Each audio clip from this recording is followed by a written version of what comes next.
With your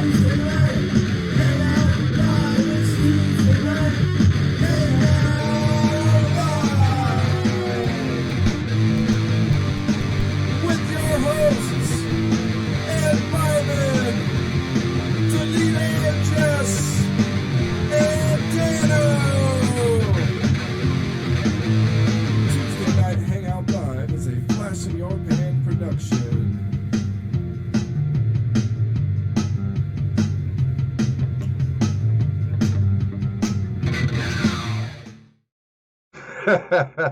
Well, as I was saying, welcome to Tuesday Night Live. We have a really big show with Matt Howell of Gone Diggin, really great guy.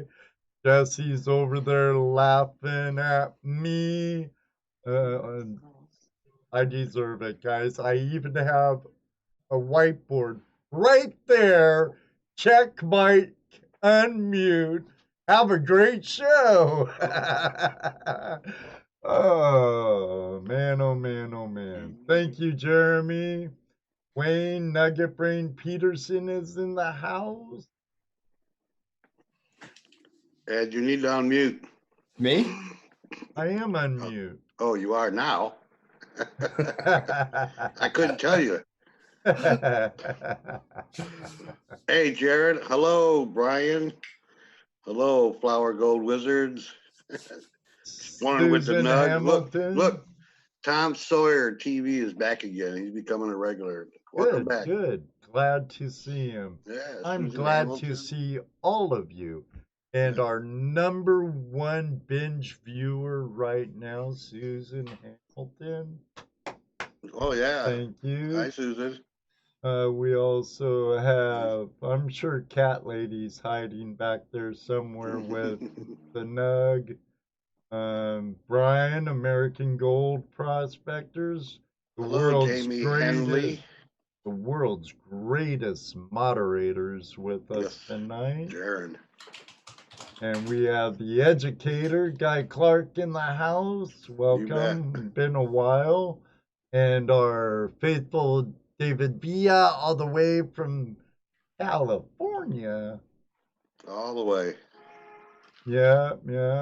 Let me see. Who was first in here? It was the Nugs. The Nug, exploring with the Nug. You can start early. 99 minutes early. Yep. And then Wayne Nugget Brain Peterson. Then we had Susan and Grotto, our Australians friends from down under. Excellent. Hey, look, Don Diggins in the chat room too. Excellent. Wow, he's in two places at once. He's that kind of guy. I can't do it all, but I can do some of it. Hello, GoPro Unlimited. Yes, I know your real name. Lucky Dog. He did pretty good last night in the Patreon Appreciation Awards. But you know, that finger of the Flash fam put aside.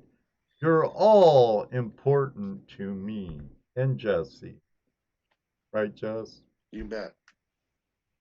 Very much so. Jamie Hanley. Multi-talented, isn't he? Do you know Jamie? I do. I dig with Jamie, and if you guys check out the videos, you'll see us acting a fool on most of our videos together. Oh, cool. He's one of your pool mates, huh? Yeah, absolutely. Absolutely. Cool. You can't do this stuff Welcome. alone. Oh, no kidding. Oh, I'll have to check out his channel later. If you hang some cotton balls off your mustache, you'll look like two toes. Oh, there's Charlie Reiser. Hey, Charlie, how you Risers. doing? Yeah. My broadcasting neighbor ahead of me starts his show at 7. Charlie and Sandy, welcome. Hey, Tazzy Adventures, how you doing tonight? Hey, Brad, how you doing? Sarah, the rest of the Tazzy clan down there in Tasmania. Yep. It's always nice to have our down under friends with us. Yeah, and they're like up really early in the morning, aren't they? Or no, is it afternoon? It's going on Tomorrow. lunchtime. It's like brunch. Tomorrow afternoon. Brunch over there. That's a life goal of mine to go to the gold triangle and find a speck of gold. Oh, I want to go to that triangle and find a nugget of gold. Yeah, well, I mean, I'll start with the speck. If I found a nugget, I'd be happy with it. Oh, I hear you. I'd be happy with any of it. But Australia's been on. I'm looking for. I don't care where it's at, but I'm looking for that softball sized nugget. Yeah, don't care where it is. I don't care where I find it. But I have to tell you, from a youngster surfing, living in Cali, I've dreamt of going to Oz. It's there in New Zealand. I've always wanted to go down to, now for different reasons, but still, it's out there. River Styx Outdoors, welcome. Welcome. I believe you're the first time in chat. I just recently subscribed to your channel. There's Eric from Brotherhood Metal Detecting. What is up, my friend? Nice to see you. Hello, Eric. Welcome. Brotherhood Metal Detecting. Welcome, welcome, welcome. I want to go to New Zealand, Brian, because you can dredge in New Zealand. You can't dredge in Australia. That's right, but I'd love to go to. But I'd go there anyways. The metal detect. Oh, metal detect and just Kravis with Sean from Busted Knuckles, and wouldn't mind hooking up with Brad from Tazzy Adventures and David Buckle. There's so many there. I just, plus it's somewhere new. I have what they call Wanderlust. Hey, Jim. Wanderlust. Oh yeah, yeah, absolutely. Wander. I wonder. I'd love to go trout fishing in Australia or in New Zealand. Awesome. I'm sorry. Oh yeah, they have beautiful rivers and beautiful. No Dano yet, Jim. Welcome, welcome. Freezing up here. Right, it's winter time there. Yeah, but how cold is freezing to them? I'm sure it's cold there too. They get cold too. They talk Celsius and not Fahrenheit. Right. What's up, short hair? Oh, having the favorite day of my week. Jim from Video Calling Show has a great channel. Mm-hmm. We've been getting in the habit of flash mobbing him after our show. He goes live at 10 o'clock. 10-ish. For about an hour or so if we can drag him out longer. But he's new. Grady says below 0 this morning in degrees. So they have winter just like we have winter here. Yeah, but is it Fahrenheit or Celsius? She said degrees. Well, Celsius is a degree too, isn't it? No, it's a Celsius. Oh, that's cold, 30. Wonder if they ever get like us and be like 41 below.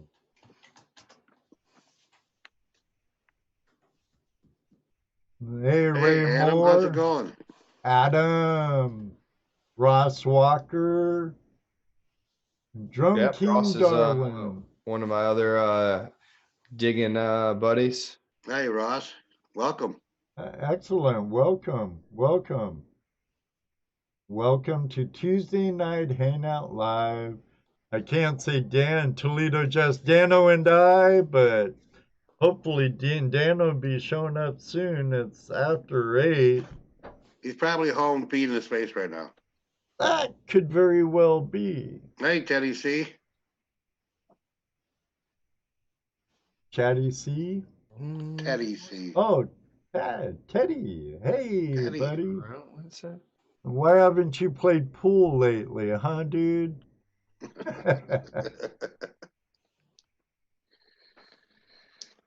So, since he's already here chatting away, our guest tonight. Yeah, well, that's okay. He's part of the Flash fam.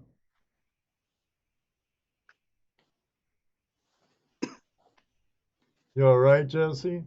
Yeah, I was just reading. Oh, I get that way sometimes. I'll start reading the comments and no one's talking. Yeah, right on.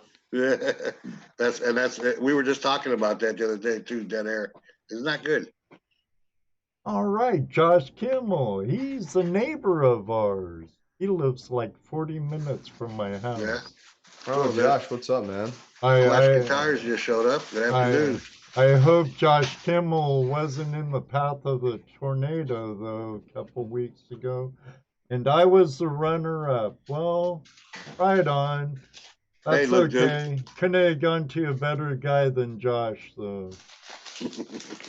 Hey, Clash, how you doing? Been watching your state series. Watched Maine last with when you were panning with your daughter. Wow, thank you, sir. Gary Sprinkler Repair. Thank you very much, Gary Sprinkler Repair. Yeah, thank you very much. California is in the house. Over to Virginia to get some diving and maybe if we get lucky, do some prospecting. Yeah. Heck yeah, I'd love to go over there, and you know I've been saying I want to do some digging with you anyway, man. I'd digging in a creek, whatever. Find some gold, find some relics. Yeah, right on, and congratulations to Shane. He got on YouTube's up and coming creators spotlight. Nice. Oh yeah, I saw that. That's excellent. Shane's come a long way in a short time. Just him and Chris, but they both put out great product.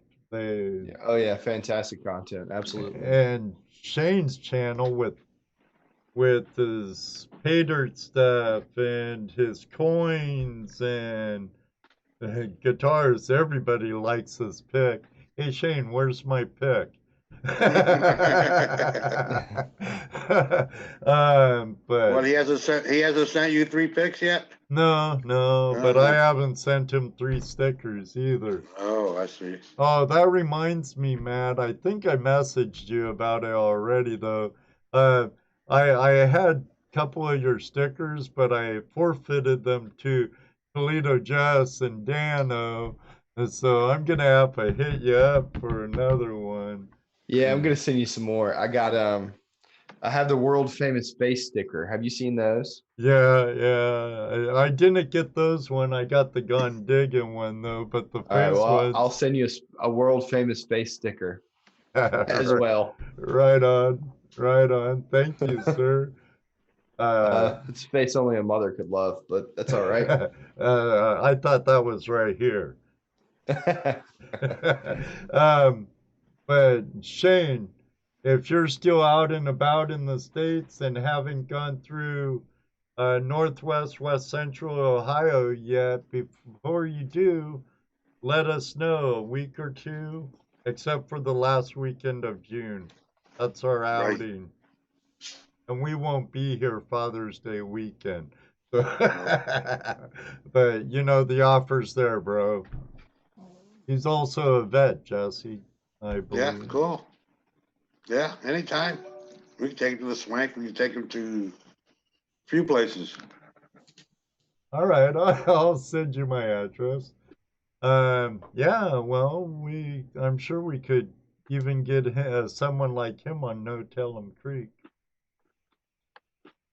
We could. We just have to talk to our friend. The owner? The leaser? Yeah. Hey, Sean, how you doing, Busted Knuckles? Yep. First time sending a super chat on the computer. Hope it worked. Well, I don't know. Do another test. I'll let you know. Yes, it worked. We got it. Yeah, I got it. It's here. Thank you very much, Gary. Excellent.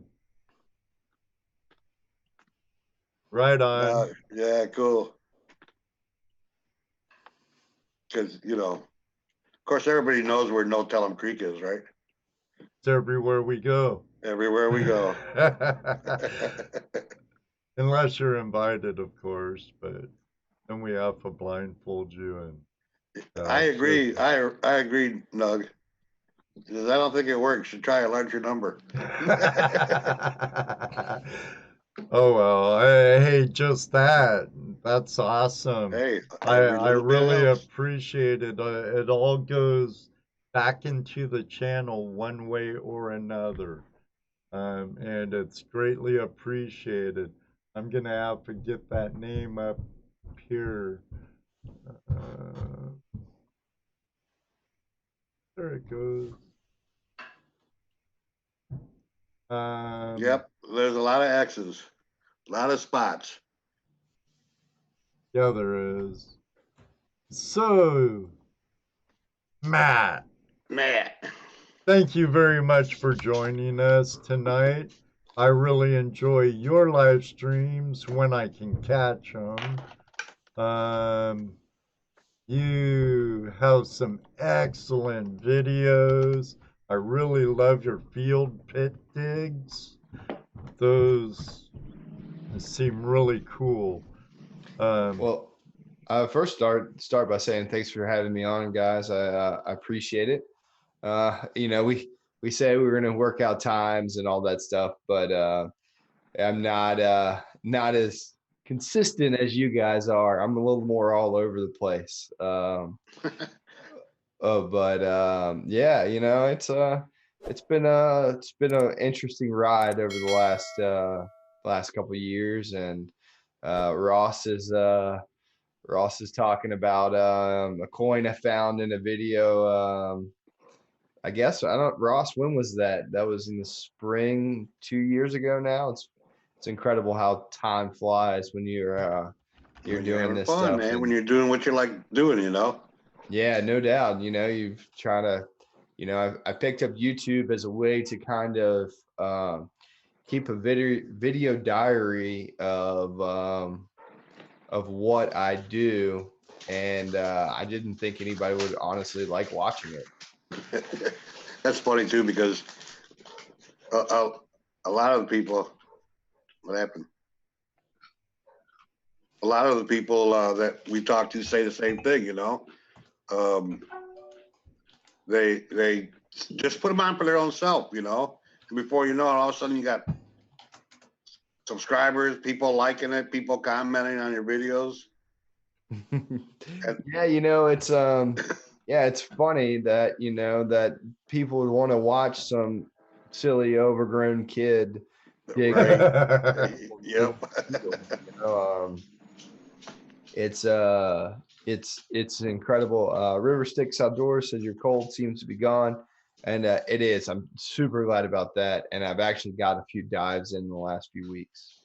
But it's funny how you get into this hobby and how it grows on you, and then how it changes. Oh, you said the bad word, hobby. Hobby. Well, you guys say it's a hobby. Yeah. Lifestyle. I guess it starts off for a lot of people as a hobby, and for many people, I mean, I know you guys are anti-hobby. No, that's not. Wait a minute. Really. No, it's not that word. Anti-hobby. I'm not anti-hobby. I just, to some people, it's more than a hobby. Some people, I mean, Ed, for instance, he hates people saying hobby, even though there are people who think of it as a hobby. I don't hate it. It just kind of makes me cringe a little. Right. I mean, because there's people out there that it's a lifestyle, not only a lifestyle, but a means of income. So it becomes more than just a hobby, for some people. No, and I respect that.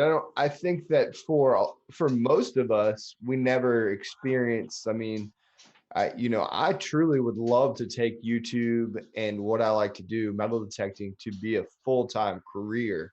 Um, but it's one of those things. I think it starts off as a hobby, and then where you For take it sure. is up to you. Right. Gone Diggin, Right. how much trouble have you got into tonight? I think I'm pretty good, unless Ken knows something I don't know. As uh, far as I know, I haven't been in trouble at all today, honey. Me too. Oh, that might change. And GoPro says it's a hobby in Utah Yeah. They also because say there's no gold certain. there. Yeah. I have articles and paperwork that proves different. But we'll let them think that. Are you eating or something, Jesse? No. Okay.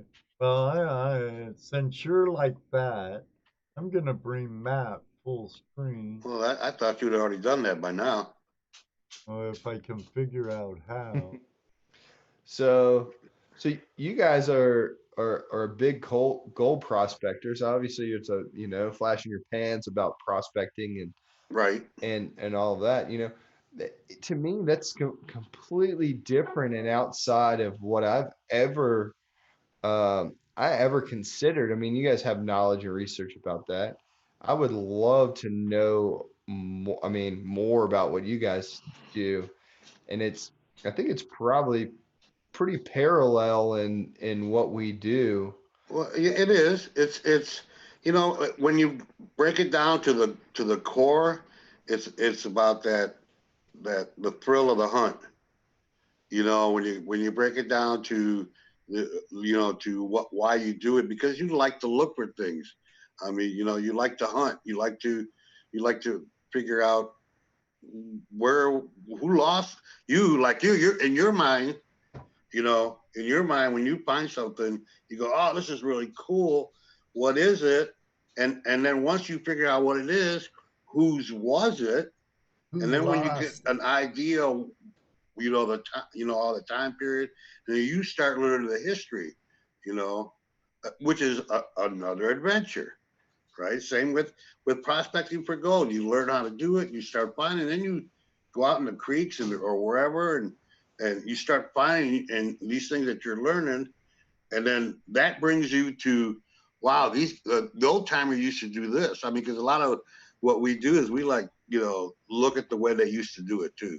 You know, I mean, Right. when I'm hunting for gold though, I'm gonna be the easiest and most efficient way of doing it.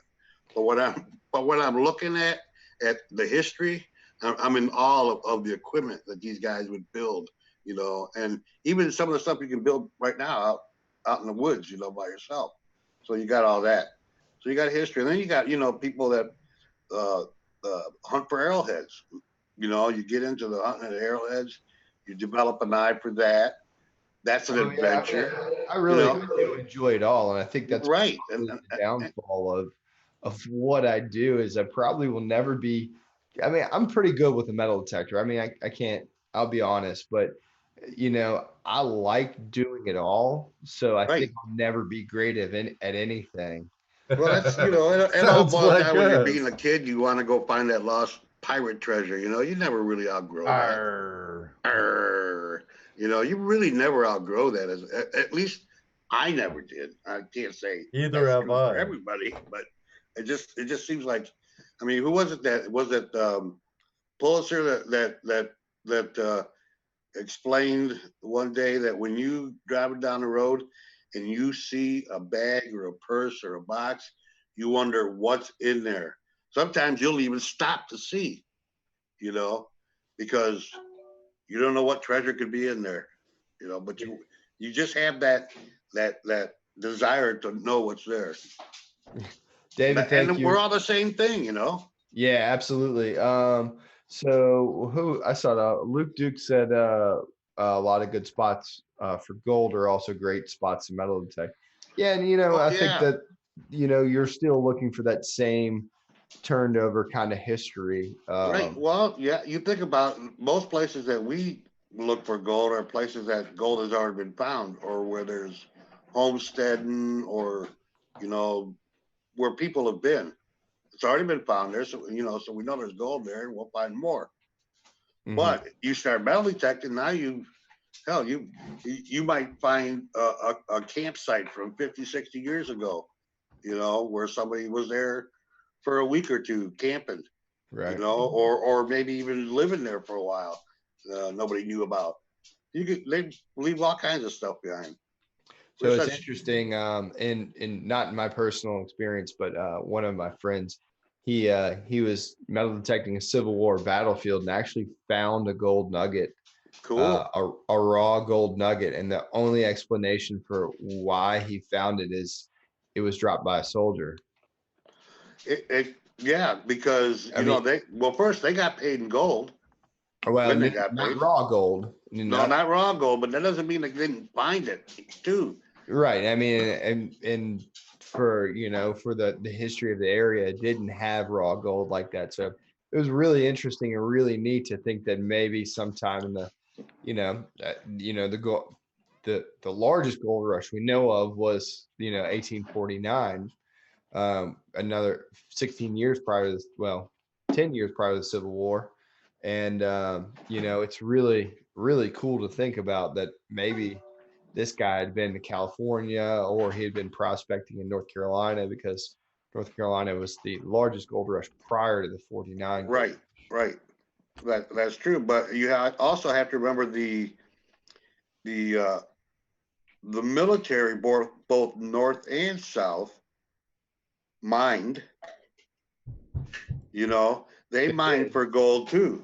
They had their miner companies that would do the same thing. Of course, they mined for gold and looted, and just like everywhere else. I mean, Lincoln had his own. Well, where Dave Turin was, that area there, that was an area that Lincoln's military Mined. Yeah. Right, so that the South did the same Union. thing. They did, but for me and the history that I know in my area is that generally when the Southern boys being so resource depleted, they really only mined for things that would give them what they needed. A lot of the trade items that they traded to the British were cotton and tobacco for uniforms, guns, artillery, things like that. When they did mining, especially around me, they mined for all saltpeter and for coal for supplying, rails, and saltpeter for producing black powder and all of that thing, those sort of things. So it's there. As to my knowledge, I don't know of any Southern gold mine that operated during the war period, but I'm not going to say that there wasn't. Yeah, because it would be knowing the military like I do. There's things that they won't tell anybody. There's things that they're doing that you wouldn't know about unless you were involved in it.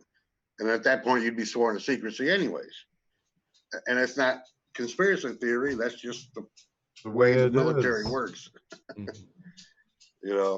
So yeah, because there's plenty of stories in of the South having gold, smelting gold down into bars, having gold coins, silver coins, and transport it all over the country.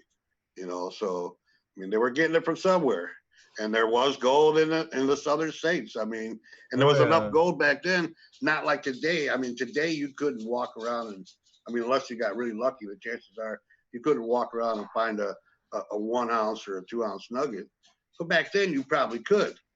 You could probably find them in the streams laying on top.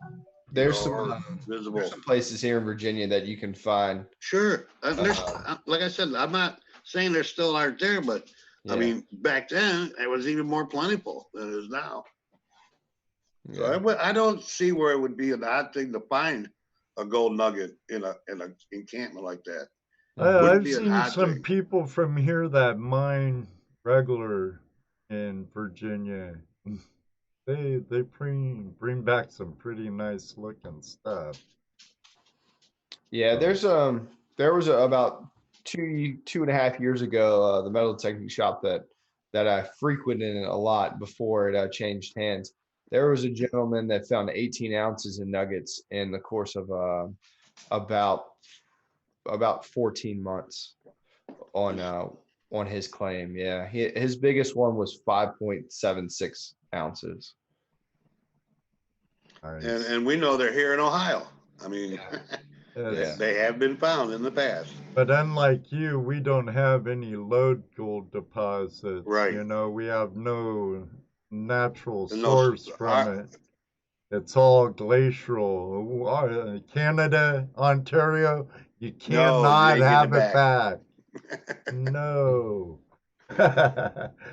But you know, I'm sure there's could be some high Knights of the Golden Circle Sure. caches in Virginia and lots of you have how many wars there?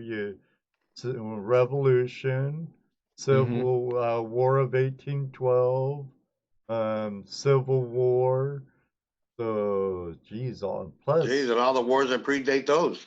Native Right. American Yeah. artifacts, Right. all kinds of treasures.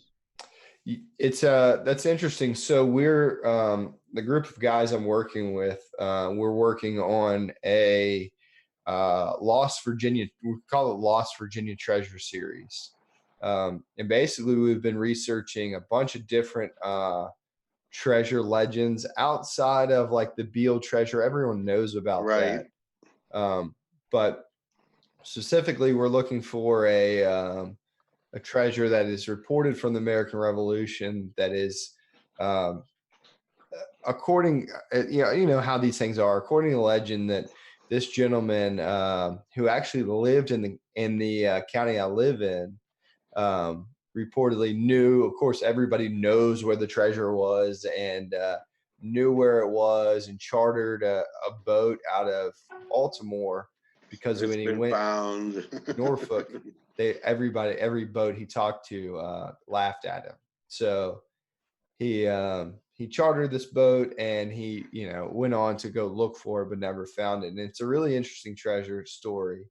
Um, it's about Cornwallis actually burying a copper clad chest in the British style against a riverbank, which is really neat to even think about. So we're doing a lot of different research right now to try to pinpoint some of the different areas that we think that he could have buried it. So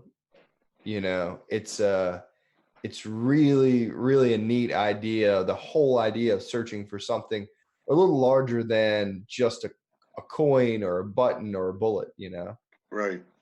Or a pull tab. or a pull tab, or a beer can, which, Right. which But is see, a and that's lot of what we find. and then all the research that's needed to do that, and all the different types of knowledge that's involved when you do something like that. I mean, you have to know the geology of the place, know the geology back then compared to now. Because of all the different changes, man-made and natural. You know, so that's just a lot of different. And then and nowadays it's actually gotten a little bit easier with lidar. Yeah, that's not something we've really like dove into yet, but for for lack of a better word, exploring with the Nug says he finds pull tabs even when diving the bottoms of rivers.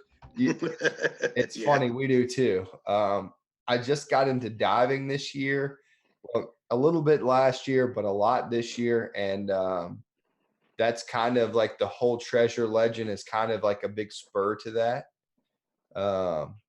So it's pretty interesting. According to the legend, it's $1 million in gold and silver bullion and $500,000 in diamonds, which seems a little far fetched. Why would Cornwallis be traipsing around the newfound land with diamonds? I'm not sure. Maybe but he used them as currency. I mean, maybe. I don't know. I mean, where was he before?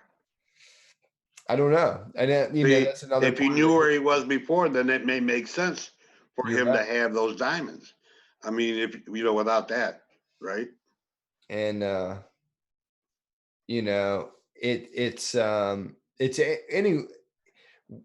that whole research aspect is really interesting, and it's really fun to kind of add that into what we're doing.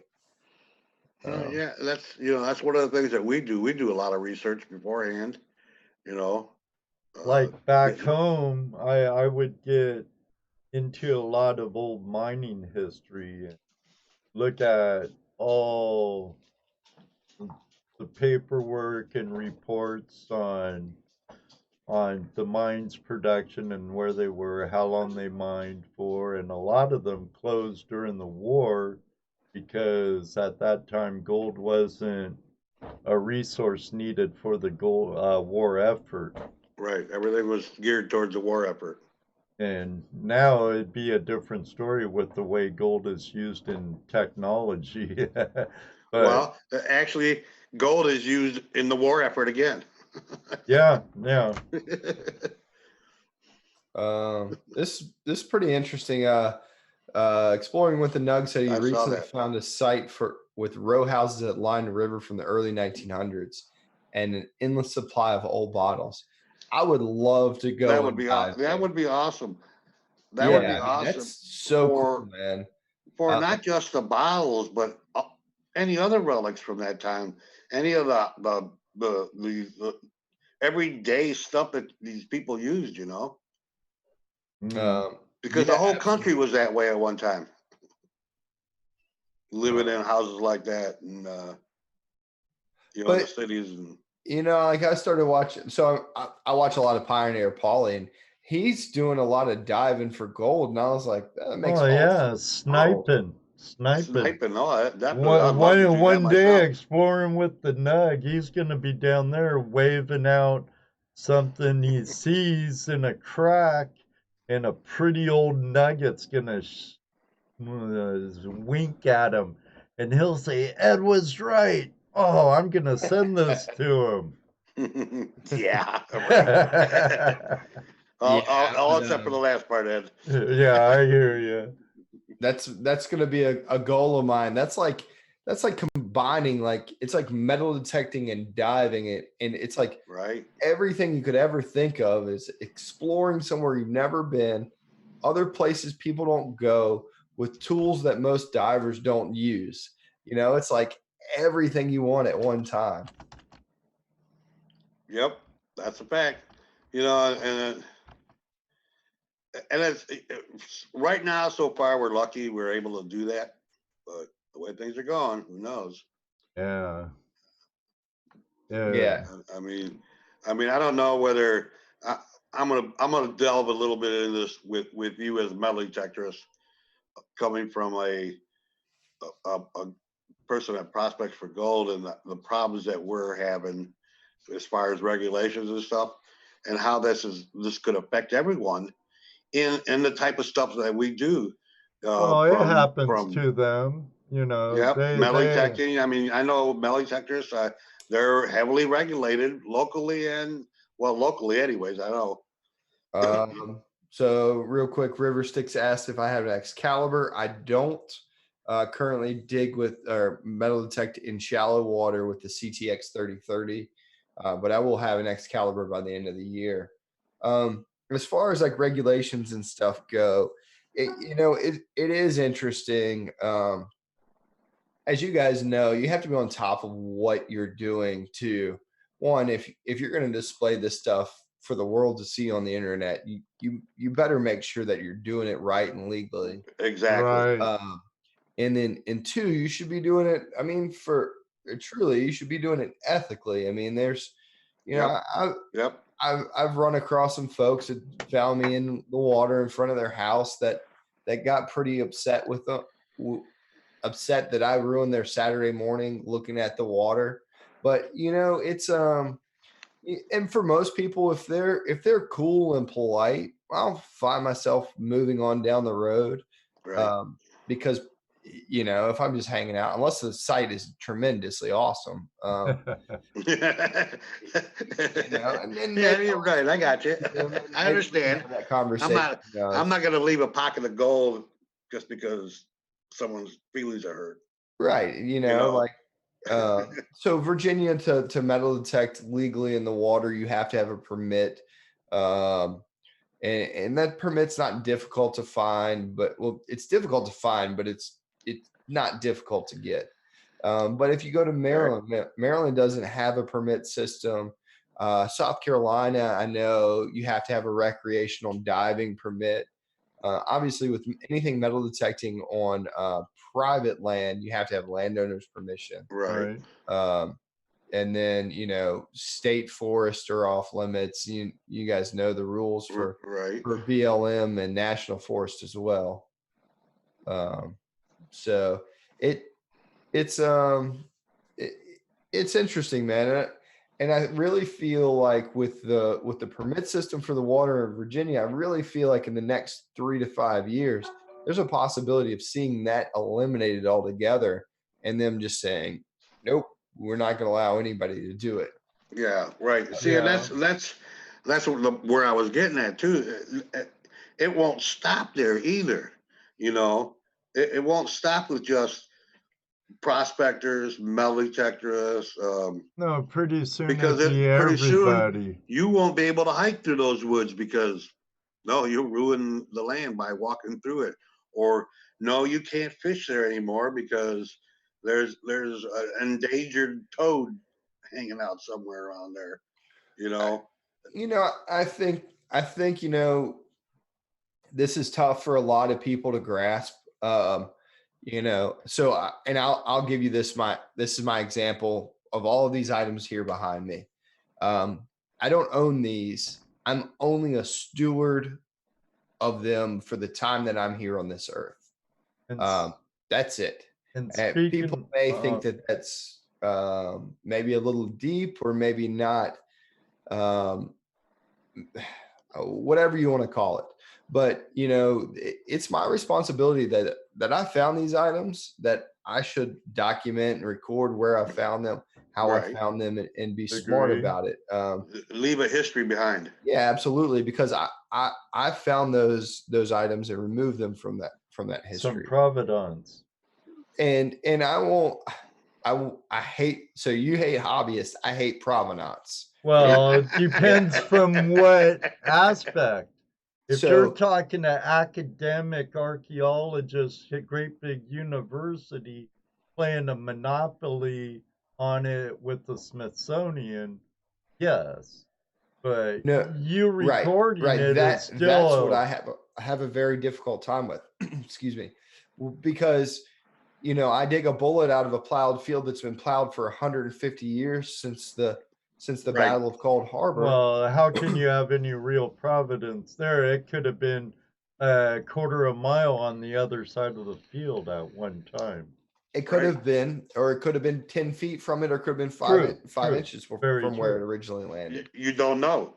You don't know. So there is no provenance on it. Right. So, but in the grand scheme of things, where did that bullet come from? Where was the history of it?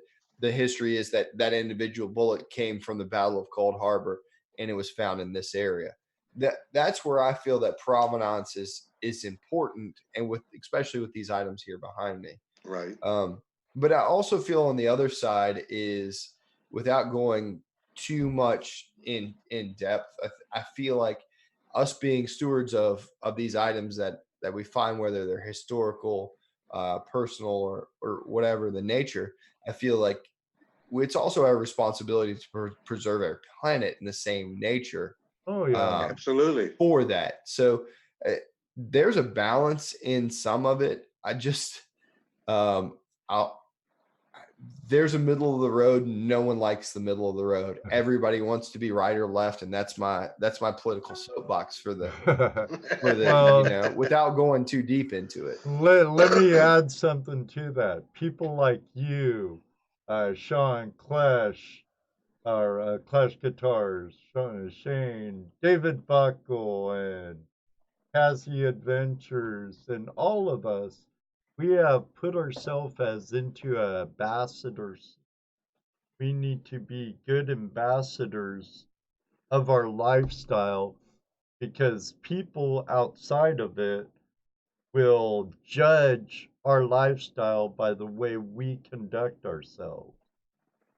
Oh Right. yeah, One absolutely. of the things that we believe wholeheartedly in is that wherever we go, we leave it in better condition than when we first got there. That's right. We pack We out pick up what we pack in and take what others out leave what behind. others leave behind. I mean, we take out more trash out of a creek than I don't know. We really literally clean trash out of the creeks. Oh, Yeah. absolutely. I mean, I think that's what most folks with a metal detector do. Right. We do too, running through our sluice, running through our equipment. We pick up all kinds of trash. That you guys catch in your sluices and stuff is incredible, Right. And you're talking about small stuff, whether it's small buckshot or 22 caliber stuff. Well, here's the thing that people don't. Here, I think that the buckshot, especially the tiny buckshot in the water, is probably more dangerous to the fish than the bigger stuff, because you know how fish eat. They'll just take a gulp of rocks and everything else and separate, and so that sometimes they'll get that in their system. It'll go in their system. The big sinkers don't, but we get all that out. All that comes out. You wouldn't believe some of how small some of this lead is that we pull out. It's just smaller than gold sometimes. Yeah. But yeah, we clean the bottoms of creeks out all the time. In any lifestyle, if you're smiling, they're gonna find a way to penalize you.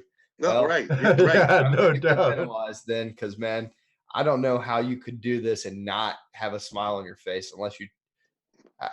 I don't know. I mean, right. It's and what even how we talk about this is part of the hand, and part of that hand also includes things like fishing and hiking and camping and any of the outdoor activities right now is really being threatened by a lot of regulation. So we need to be aware of that. I mean, I'm not saying be all political and all that, but need to be aware of these things that are happening around us about what we're doing. It's happening. Well, I wish we didn't have to be all political sometimes, but it's the politicians that dictate. I mean, it's the old adage of a handful to ruin it for the many. Right. Oh, absolutely. That's probably to let it go is the best thing. You're right, is to be an ambassador for what we do. And I think one of the things that we like to do too is we like to show the trash we pull. And I know a lot of metal detectorists do the same thing. A lot of the videos that I've seen, that's look at all the trash I got. I got one good thing, but I got a ton of trash. Happy as hell. Oh, yeah, find the trash to find the treasure. That's right. And if you find old trash, you're detecting in an old homestead or something. You're in a field, you see clues, you find old trash, or you're seeing the woods, some old pails and stuff. Okay, there could be an old dump. I've seen Aqua Jigger Bo, he's pulled some really cool stuff out of old dumps. Yep. Even Jamie Henley says our truck beds tell the story of the trash we remove. And that's very true. And hey, that's something everybody should think about too. All the YouTube people out there that do this kind of stuff, Think about doing a YouTube video of all the trash you pull out. Definitely. I will say for Jamie Henley's case is Jamie's interior of his truck shows the story of all the relics he finds, because that guy goes relic hunting inside of his truck and finds relics he didn't know. Nice. Well, you know our friend in Australia, Andrew, right? From Venture Gold. Do I know him? I personally don't. No, he's been a guest on our show before Okay. and stuff. He's a really good guy. Every year for the past 2-3 years now, he puts on a contest about what you do, clean up and show your trash you remove or whatever from prospecting or detecting or whatever. He's a great guy too. Yeah, he loves hard work Check that too. out. Yeah, Andrew's a great guy. Absolutely. Hey, how you doing, T-Bone? Welcome, Anthony. Exploring with the Nugs in Georgia. We're gonna have to go to Georgia and kick it with them. Oh yeah, he's up in northern Georgia too, so he's in gold country. Yeah, not too far away. Well, I know some of the places he dives is in gold country, so I take it he lives fairly close. Right on. That loop's getting bigger. Did you see what Exploring with the Nug said? He says, Jamie, here in Georgia, the Rangers told me that if you can't make a profit of it, that you can't make a profit of anything you find in the river. So if I find a fat diamond ring, I can't turn around and sell it. Does that, well, what you just said, doesn't that mean you can sell it as long as you don't make a profit? I don't know. I don't know. I don't know. I mean, that is insane. Yeah. That's kind of crazy. See, No doubt. that's there is a prime example of overregulation. Right. Well, Not- see, personally, I don't know where he's diving or any of that stuff, but what do you say in Georgia? yeah. So I mean, there's all kinds of places to go, and there's a lot of cool places to go in Georgia too. I actually got to dig at a 1840s home site in Georgia. It was pretty neat, and it's tough to find stuff around there. They were poorer than their my Virginia cousins. It was tough. But you know, it's neat. I love traveling too. I hope sometime this year I'm going to get to go. I'm going to try to go to Alabama. I'm going to try to go to the Florida 6 hunt. I don't know if you guys know about that. It's like I do some organized relic hunting from time to time. Actually, I go to Diggin in Virginia twice a year, which is one of my favorite things to do. But it's really neat. And you guys were talking earlier about your outings that you guys do, and man, I'd love to be a part of that. That seems cool because it seems like you get to go out, especially for Diggin in Virginia. I think we were all new to this at some point in time, and when I first went to Diggin in Virginia, I had no clue what I was doing to an organized relic hunt. And there were a lot of guys that helped me out. I'm sure it's like that for your outings as well. Oh, absolutely. Oh, absolutely. It's about having fun and learning, you know, and finding a little gold in the meantime. But it's about having fun and just, you know, hanging out and learning new things or learning different techniques or even learning different products, you know. But it's just about having fun and, you know. That's right. But here's an open invitation to you and your family, Matt. Every Labor Day weekend in the beautiful Butler area of Ohio along the Clear Fork River, which has some nice brown trout in it, by the way. Yes. It's a very clean river.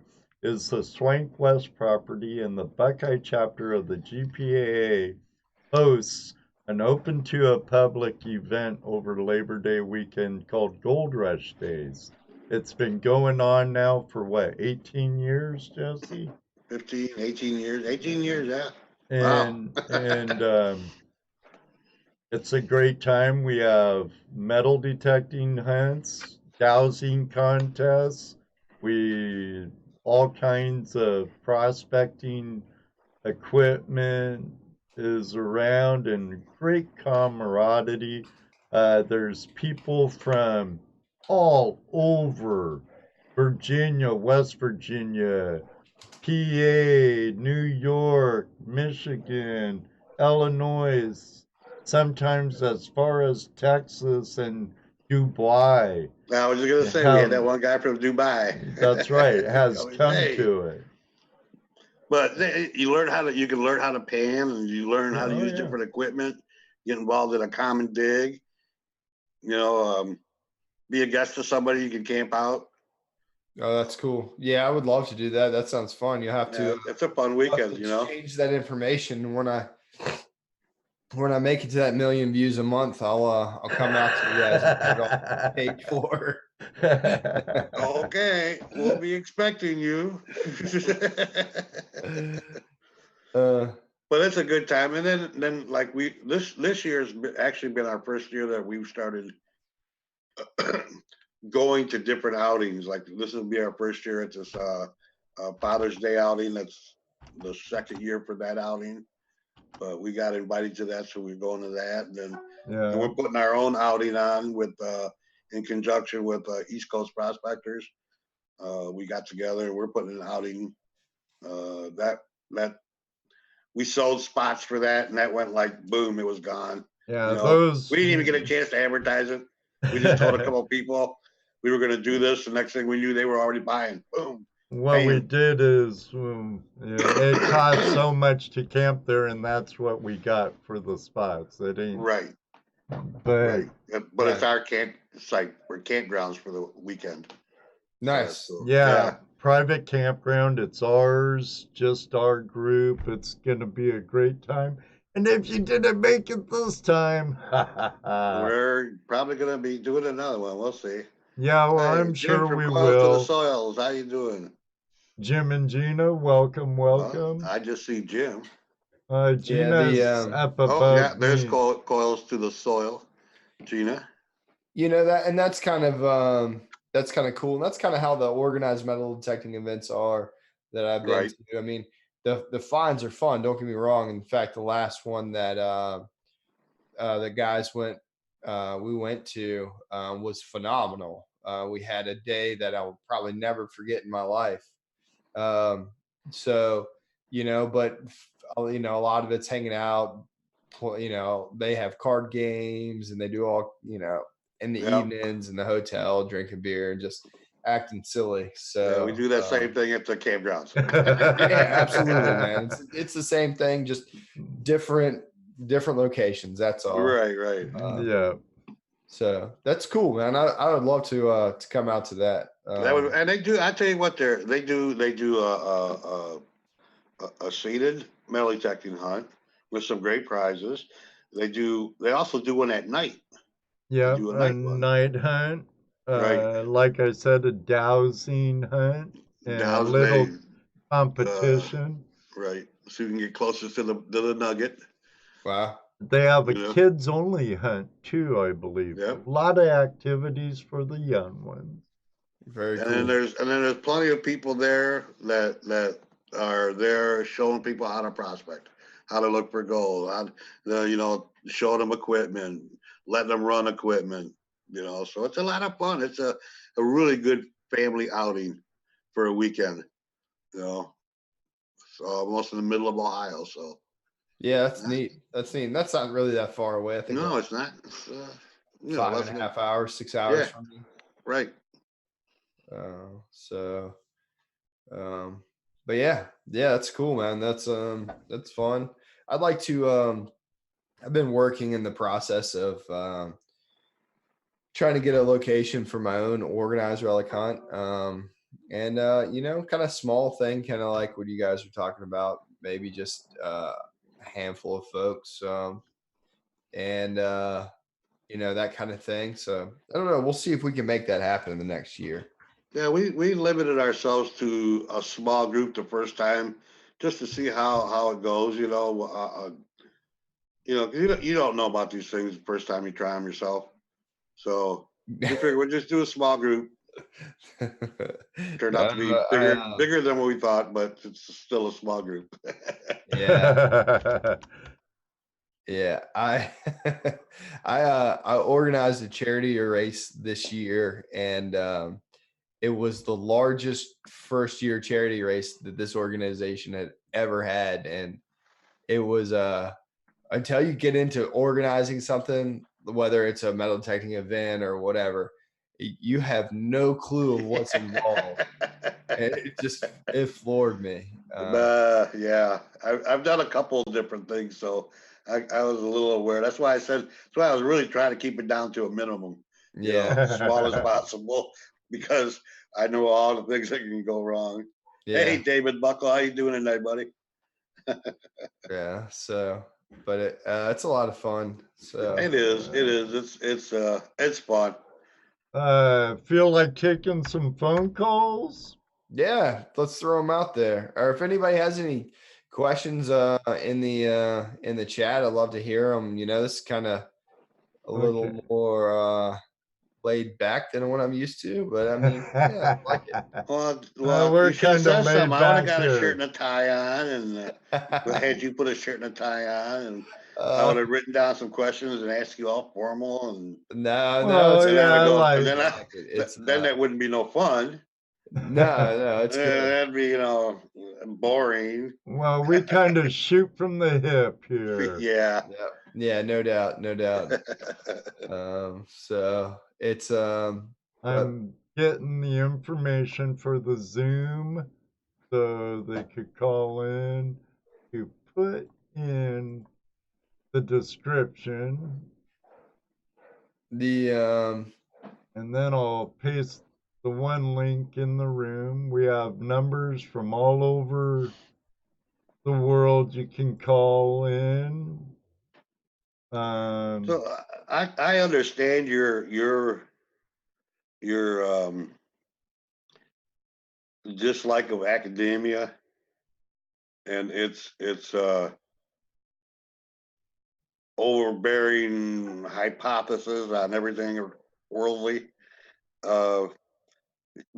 Because let's face it, everything you were taught in school is wrong anyway. So,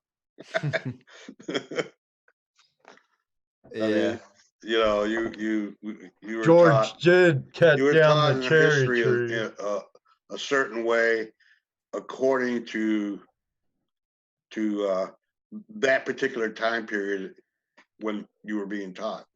Like I guarantee you, the history I learned is totally different than the history you learned on many subjects. I mean, I'm obviously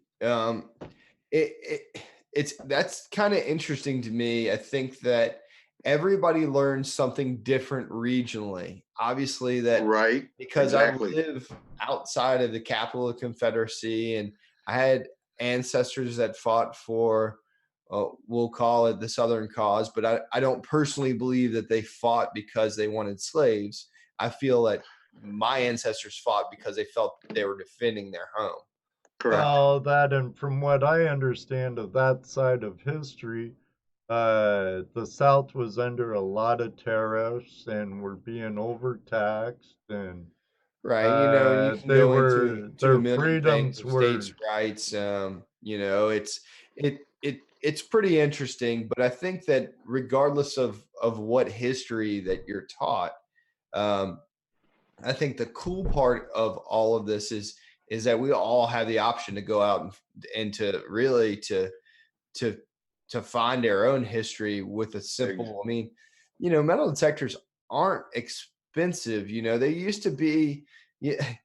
One of my favorite T-shirts is, have you guys? Coils and Soul, Jim and Gino will know the huge guy like walking down the beach, and this guy like, beach better have my money. Right. Right. I love that T-shirt because it's so stereotypical of what people think about somebody with a metal detector. Like, I'm this like middle-aged, like overweight dude looking for pocket change on on the beach when like that couldn't be so much farther from the truth. Well, again, there's that perception we were talking about earlier when they think that gold miners all they do is tear up the land, and they don't. Right. No, and no doubt. I mean, it's you're gonna have all those sort of things as well. But I love that like kind of stigma because I think it's hilarious and Sure, because you know it's not true. I mean, you know it's a yeah, joke. But some people don't. Some people actually look at it that way. Some people actually believe that cartoon and oh yeah, think that, absolutely. you know. Jim says they use the change for parking. I, I do the same time because I love to hunt the beach too. And I think that there's an art in metal detecting on the beach and learning how they are and seeing the swells and the cuts and all that stuff. But every time I go metal detecting on the beach, my goal is to find enough change to pay for the parking and And some batteries. yeah, you know, and of course everything now is rechargeable and all that stuff. Well, that's true. You know, like my goal is like, so it generally costs me to drive from my house about 2.5 hours to the beach, park, and drive back about 35 to 40 bucks. Between the two, between me and Jamie or whoever else I go with, that's my goal is for us to find at least that much change or at least a ring worth that much. You know? That's no different than us. Yeah, and you know, I mean, seriously, that's no different than us. We'll put, $10,000 worth of mining equipment into a $1,500 hoopty, drive 2 hours, spend Or 8 hours longer. digging, busting your back for $50 worth of gold. yeah, yeah, and then like you have the weekend like Gina had, and she found a $3,000 ring. Right, exactly. And I think again, that's the whole point of what treasure hunting is. It is exactly. That's what we were talking about earlier. Whether it's that that softball sized gold nugget, or that gold ring, or it's that one button you've never found, or that, really that rewriting of history that you may go into a camp that no one ever found before, and there's a whole camp and it says that these people camped here. Right. And everybody thought they camped somewhere else and they weren't a part of that. Right. Yeah, that's right. That's right, David Buckle. That is a good day. $50. But yeah, you're right. That's and even with us finding that picker, finding those flakes, that's to us that's something no one else has ever seen before. It's brand new. It's brand new wealth. It's no one's seen that piece of gold ever before. You're the first one. So that's an exciting. That's completely different. Yeah, that's an exciting feeling. That's the fever. Right. Yeah, absolutely. Ray Moore said last time he went beach detecting, he found 50 cents, enough to find a 50-cent ice cream, buy a 50-cent ice cream code. And then I think that's a cool part too. Like Ray, like that stinks on that day. But man, I had an incredible day because the last 5 or 6 days I've been out were absolute train wrecks. So my day today made you started telling us about that. Worth it. Don't you have some treasure porn to show? A little bit, one or two pieces. I know you said you found some really cool stuff yesterday. Yeah, so those were kind of hard to see, those reals. Yeah, I don't know if I'll be able to show them off or not. I don't know if I have enough light in here for that. No. But well, next time you're on, you need to be prepared with light and your USB microscope. Well, I will. I will do that. But if anybody's interested, I do have a Facebook page. It's Gone Diggin on Facebook. It's a group. It's a way that if you guys wanted to share some finds, share some gold, whatever you do, you can share it over there. The only thing I ask is if you do post videos, please limit it to every so often. but I will I'll post what I found on There you go. on there. So if they're interested, they can go over there and check that out. Yeah, Tony says, Tony McKeon Yeah. says, your local history, you can learn a lot just from looking around your own neighborhood, from your own history in your area. And that's where our fingers entwine on the hand with your finger of the lifestyle of treasure hunting, Matt, is we all do our research in local history and stuff to find clues and Yeah, and people like I have a lot of folks ask me about like where should I go metal detecting, where should I look, how should I find research? A lot of people like to use historical aerials and stuff like that, which it just that's a really great site. It's just not for me because I want to find older things than that.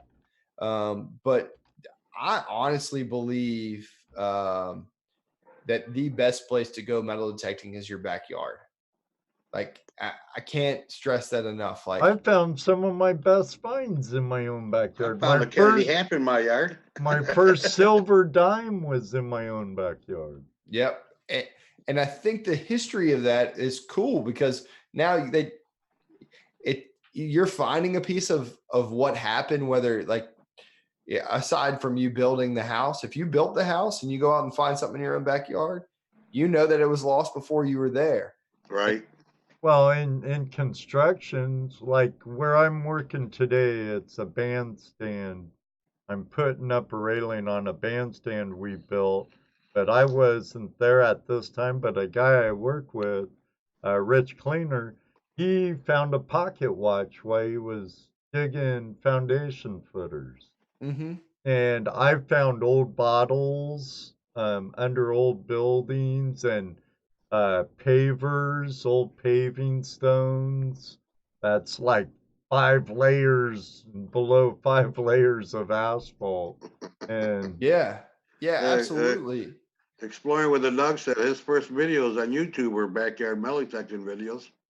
Yeah, and so if you have, say your house is an older house, like my first house I ever purchased was from the 1940s. So I found some silver coins in there, but believe it or not, I found as much Civil War history on my piece of property as I did stuff from wheat pennies and jewelry and stuff from the people that lived there before. Wow, cool. So I really do think that if you're going to go out and metal detect, or the best place to start is where you live. And I think that's really cool because no matter where you are across the country or even the world, you can start your own backyard and probably find something that you never thought was there. And on another note on that, in your own backyard thing is a great place to learn how to dig a proper plug. Yeah. Oh yeah, absolutely. Like if you want to learn how to dig the right way, that's perfect because you're not going to upset anybody else but yourself when and I encourage people to go out and dig those plugs year round, like see what the ground conditions are and how the ground reacts to your plug. In July versus in September. Well, and, I know here year round can't be done. Our ground freezes. I'm in Upper Ohio. Our ground freezes. Yeah. Hey, Dano's here. Yeah, he's just now heading home. Just now heading home? Yeah, tornado problems. Oh no. Oh man. All right, well, drive safe, Dano. That text said he'd be here a little after 8. Drive safe, brother. Oh well. Yeah, it's clocking out right on, man. But yeah, I think that's pretty neat thing, and it's probably the same thing for gold prospecting. Is why everybody wants to drive or go somewhere else so much farther away. another one of my favorite sayings is the grass is greener on the other side of the fence. It's just hard to mow, though. Well, unfortunately for gold prospecting, you have to go where the gold is. You do. You know, so I mean, we go to where we know there's gold. And for me, that's a 2-hour drive. Right. Well, not necessarily. You Well, found an hour your and a half first drive. wild gold That's about true. 20 minutes from your house. That's true, but one piece. I found my biggest gold in Ohio for a long time within 5 miles from my house. So some of us say gold is where you find it. Yeah, absolutely. And that goes for all kinds of gold.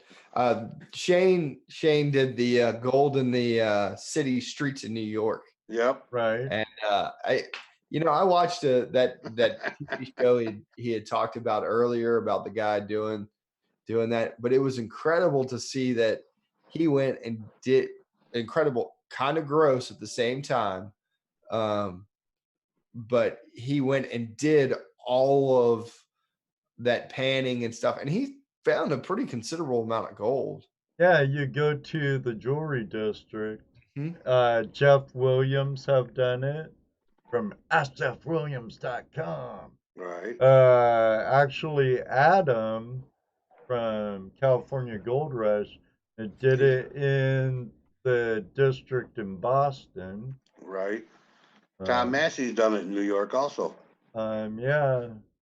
But, I bet you any district where there's a jewelry district, you could go out and probably do crevicing in the sidewalk cracks and pull out gemstones and shavings, gold shavings, silver shavings. Yeah, that's platinum. pretty wild. I had a friend who was an electrician, and he went and Best Products when they went out of business. He was demoing a Best Products building, and he got to go demo the gold, like where they did jewelry repair. Oh. And he said there was so much gold in that place. He had like sandwich bags of gold, like scraps and diamonds and jewelry. And he said this lady came, and she's wearing a dress and high heels and all this stuff, and asked him what it was taking him so long, and he showed him, and she was down on her hands and knees, like picking in cracks. Let me have an opportunity to go into a jewelry store in one of these malls that's closing down and get one of these places like that. Dude, I'd be tearing up carpet, taking it home with me. Oh yeah, absolutely. I'm surprised every time I pan that. Said hello. So hello. Hello, Youper girl. Like HD Shovelhead is in the house. Yeah. Youper Digger's in the house. Yeah, I was gonna say I don't see Amy. No, Youper Digger. Matt, what's funny is like every time I pan my shed, I classify out all the other bigger stuff, and I actually pan it, and I do find gold. So I'm dropping gold on my floor while I'm panning and playing with dirt. So every time now, I did it during the winter once for a filler video. What's on your floor, I think was the name of it. Also, I think Ray Russo did that once also, right, too. He has. That's pretty cool. Didn't he give that away? I think he gave it to Bob Drake. Bob Drake? Down East Metal Detecting and Prospecting. That's right. So all you prospectors and stuff, sweep your gold room and pan it out when you do. Don't just throw that outside. Pan it up. Like our friend MDV from ipanforgold.com. He swept up his area and found a nice nugget. I believe not on his porch. Mike Pung does it too. So don't throw those sweepings away. Yeah, I Michael. got the Sweetens. Bob said. Yep. I thought so, Bob. Right on. That's cool. Hey, Randy, Scotty, Tony. He's in the house. Yep, I see him. Welcome. You still hiding, Ed? Yeah. We have Matt here. All attention on Is there Matt. anything on your bucket list as far as metal detecting or what's the one thing you'd like to find? What's your white elephant? White elephant. Ooh. Something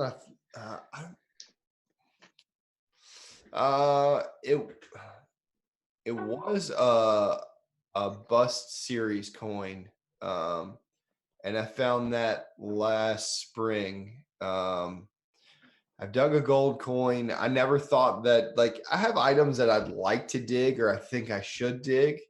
And this is weird too. I have items that I purposely like set goals for. I know people say that's unreasonable to set a goal for it, but I think that if you don't set goals, you'll never achieve them. So last year, my goal was to find a U.S. belt buckle.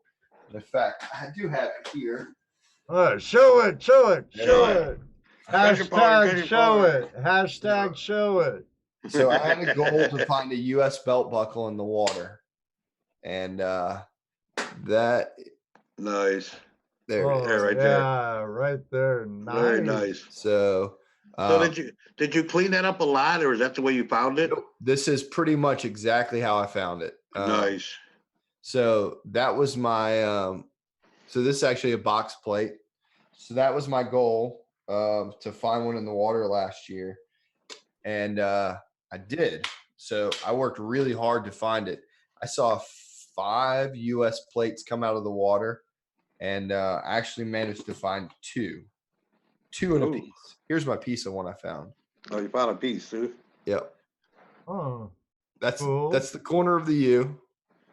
And then here's the other one I found. This one isn't quite perfect, but it's pretty darn close. Very nice. So that was my goal. This year, I have a little bit different goal. My goal is to find a 1700s era bottle underwater. Oh, cool. Nice. So yeah, I was able to find. I have down here. I found one in a privy, but I want to find one that is perfect. But I want to find it underwater. So that's kind of my goal for this year, as far as like white whales of things I feel like I should have found, but I haven't. I don't really know. I mean, I guess I'm excited to find anything. Right. You know, I've been really lucky in my metal detecting time to find things that a lot of people haven't been able to. I guess if I really wanted to put like a top bucket list item, I would like to have something that was truly marked CS for Confederate States or Confederate States of America. I've never found a truly like a CS belt buckle or a saddle shield or even a CS button. I found Confederate buttons, whether they're letter buttons or the state buttons of those eras, but I've been in places and watched multiple CSA buttons come out, and I feel like that would probably be pretty high on my list. What about a cannonball? Brian wants to know about a cannonball. He thinks that would be a cool find. Or a cannonball. Oh, I happen to have one right here. So, Brian, this cannonball, I actually I found this one without a metal detector in the city of Richmond. Yeah, really? Yeah, that's a 12-pound Borman cannonball. You can see where it exploded off this side, but the rest of it didn't. I was actually looking for a very early privy or outhouse in the city, and I was digging a test hole and I saw a big iron spot, and I chunked my shovel in. Like, what is this? And pried it out, and out rolls this cannonball. And I was like, Nice. so I bet that In a made your privy? heart. You I just ain't wasn't a in a privy? privy. It was in a test hole. So it Oh. wasn't, there was nothing there. I just happened to dig a hole where the cannonball was. Wow. I knew a guy in Washington who pulled out a Colt Peacemaker out of a privy hole. Oh yeah. Yep. Yeah. I mean, there's a lot of discarded firearms and stuff like that. Especially here in the, if you can find a good privy in the city of Richmond at the end of the war, anything, or the American Civil War, anything that was marked CS or military related was outlawed and forbid to be worn or used. So a lot of that stuff got thrown into the privy because that's where your dump was. Right. So, it's and that would be the best place to hide something. Yeah, it was also a good place to hide something. So it's a lot of fun. And I don't know, I guess that would be my somebody asked a Confederate buckle like that US buckle. Uper Digger, probably I would be out of my mind to hope to find one of those. I would just hope to find a button marked CS. Is that why the buckles are hard to find, because a lot of them were thrown in the privies and stuff? Yeah, like so that? a lot of them were destroyed, the soldiers, when they came home, they would either keep them as souvenirs, or their battlefield pickups. But a lot of them were either destroyed, or and then again, the South just didn't have the resources, so they used a lot more civilian items than what the North did. So the US plates and stuff like that are considerably easier to find. Well, because you said that there was against the law to have anything on there, so that might have been, especially during Reconstruction. Right. They in the city of Richmond completely, there was an ordinance during occupation, and or during, I'd say occupation, but it wasn't technically occupation at that time. So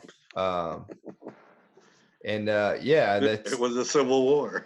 Yeah, it wasn't an occupation. It was just rejoining of the Union. Federal troops were here, right, still within the United States, but more of kind of keeping people in line until they felt like everything was okay. So pretty interesting. So like I said, yeah, it's interesting to find stuff like that, and then realize the history of it. Yeah, absolutely. Yeah, and I think that's the nostalgia, or the mystery of how it got there. Right. Yeah. So let me say hi to Chrissy, outdoorsy gal. Oh, it's okay, Chrissy. And Kent Redwani. Kent. Yes. Yep. He's in the group. I dive with Kent. And I didn't say hi to Todd, Top Cat Gold Prospecting Ventures. I know Ed did, but I didn't. CSA black glass bottle. No, I don't. All I want is a black glass bottle this year. And Kent knows my goals. I mean, when you hang out with these guys, so what is that? No, he's giving me a hard time. Oh, okay. But no, so I do want to find, like, that's my number one thing I'd really love to find, is because it's so. It's maybe a stretch over top of my US buckle in the water that I found last year, and my goal I set. Especially because I did see 5 of them. My friend Ralph found one. I found a couple. My friend Bruce found one. And where was the other one I saw? Oh, my another buddy I had. I took him to a spot, and he found a eagle breastplate, which went on the center of the uniform. So it's you know, those are a little more obtainable than what we're looking for of a late 16, early 1700s period bottle that was fragile and broke, or you know, discarded, but not unobtainable when you get into the realm of looking in places other people don't look. Right. So just like us, we can find a better goal when we go to places where other people don't want to go to, you know. Yeah, that's right. I mean, the more you go, or you work harder at what you do, the more successful you're going to be, because other people, you know, it's like, I love to metal detect on the sides of ravines and, you know, in water and things like that, because I know that no one was willing to hang off a tree limbs, right? You know, to find what was discarded down a hillside. So, hey Matt, when you're in the river, just carry a pan with you. We'll send you one. I'll send you a panning kit. What do you think, Jesse? Sure, why not? Well, I do have a pan. I don't know how to use it. Oh, there's a lot of videos out there all about how to pan. I would really suggest that if you wanted to learn how to pan, you go ahead and buy, you know, a small bag of pay dirt, 20, 30 bucks, you know, just so that you have an idea of what the gold looks like in a pan. And just keep panning it until you get it figured out. Yeah, pan it into a tub. Watching people and listening to people explain how to pan and everything is great, and it does help. But until you actually do it yourself and get to feel and get to see what it actually looks like when you do it. And then everyone, they make their own. Oh, David Buckles on the line. David? Hello, David. You might get a hypothetical if he comes in. Where was I?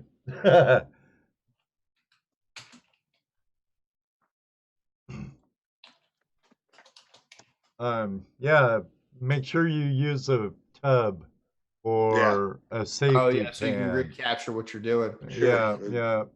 And just practice, and everyone develops their own style, their own technique. Yeah. So, you know, it's a good place to watch a video or a few to get the steps. There's only 3 basic steps, you know. Gratify, wash out, repeat.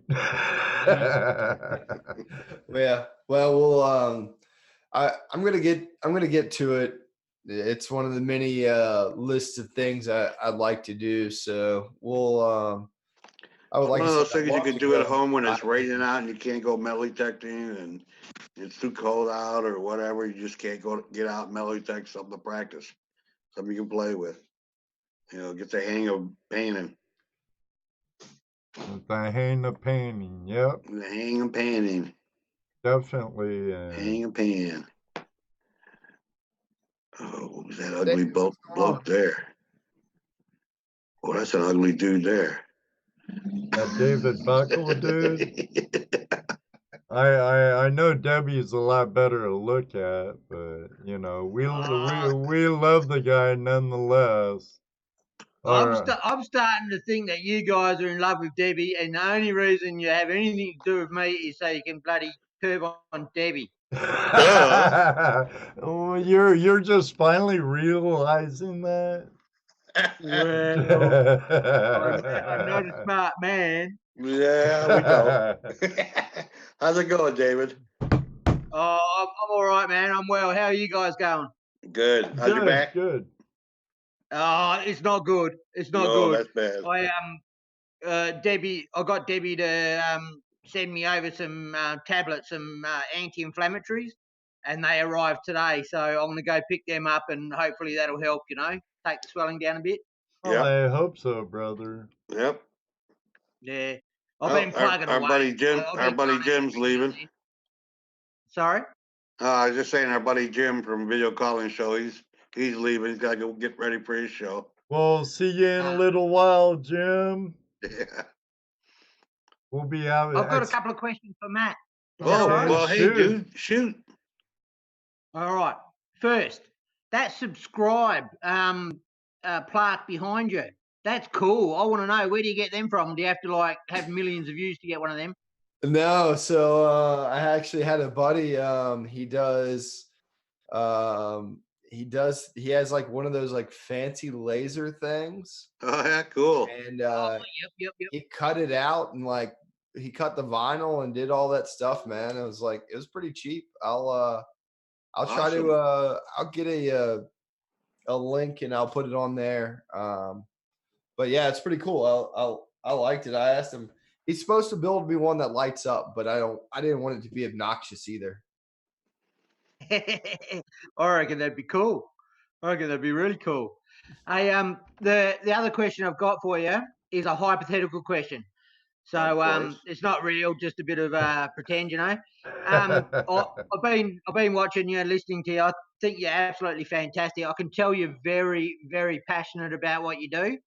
So my question's a bit of an indecent proposal, but if there was a magical genie that come down and said, Matt, there's a figure I'll give you in dollars if you will never ever metal detect or river fish or magnet fish or do anything along them lines ever again, what would that figure be? Well, you got to go play golf, tennis, or something.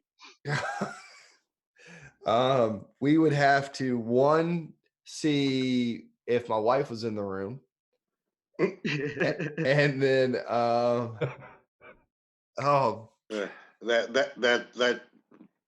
before the race joke. I would have to say it would have to be enough money.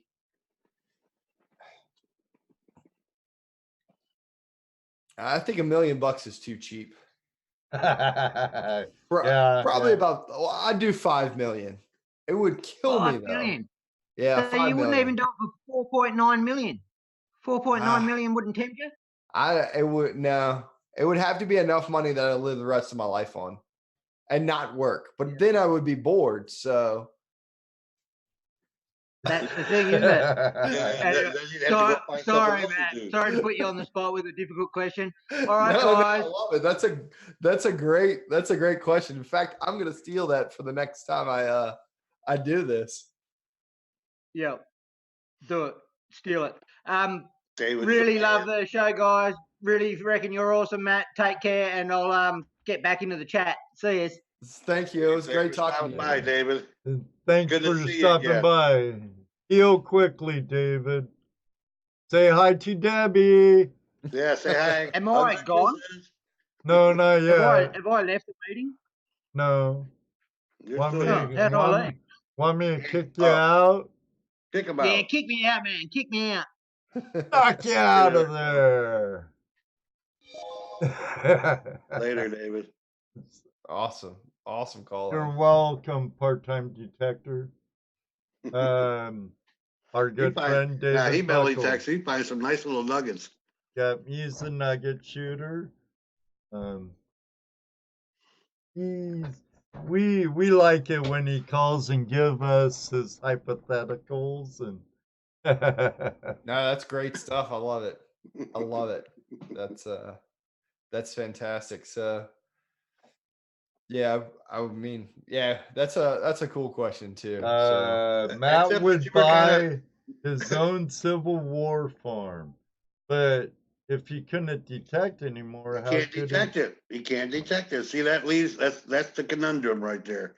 Yeah, you got all the money, but now you can't do what your passion is. Yeah, absolutely.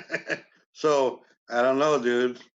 You think you should have answered that way? Yeah, that's a tough one. So I mean, I guess you'd have to go out and race Lamborghinis or something. I guess I probably would still be bored with that though. Yeah, I mean, So anyway. Did that leave magnet fishing open? No, he said none of it. Oh, none of it. Oh, none of it. Jeez, oh no. That would include surface finds too. Yeah. Nah. Wow, you can never stop and pick up that purse laying on the side of the road either. Well, might take more than 5 million. Yeah. Yeah. It would. Yeah, it would. So what if he had said, but if you do, you have to give it all back, even what you already spent? Well, yeah, I mean, that would be tough. That would be tough. But it's a cool thought. I mean, I guess probably wouldn't take that much, but so I would find something else to keep me from being bored. Trust me.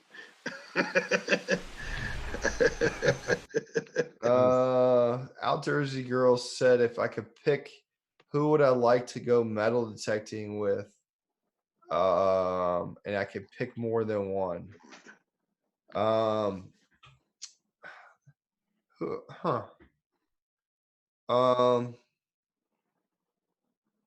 You know, this is interesting. I would there's a couple folks I'd like to go metal detecting with. I would like to go mudlarking on the Thames with Nicola White. Ooh, cool. I like her videos. Her videos are super cool. She's so knowledgeable, and like she can identify things from itty bitty shards of whatever it was. Right. I would like to go gold prospecting with Mine Lab Gold. Do you guys know his channel? No. He digs. I'm familiar with that. He has he hunts with a GPX and a GPZ 7000. But he finds massive gold nuggets. But he also finds small stuff too. Very cool channel. I've kind of fallen into that one.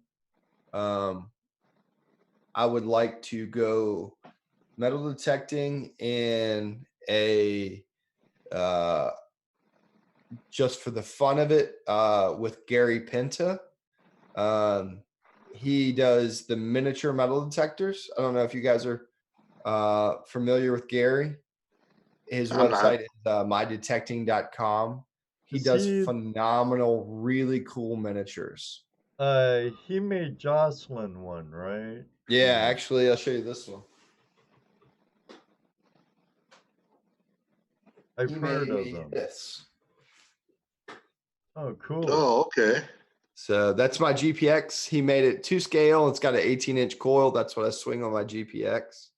And how deep will it detect? How deep will my GPX detect? That one. Oh, this one? Probably about a foot. Oh, okay. But yeah, I'd like to go hunt with him because I really respect him. I like his story. He's a phenomenally cool guy. I would. I don't know. I have places I want to go. I'd like to go hang out with Bill Southern from Nugget Shooter Journals. Yep. Yeah, Bill and his wife Tammy. Yep, fantastic. Nugget Shooterist. Yep.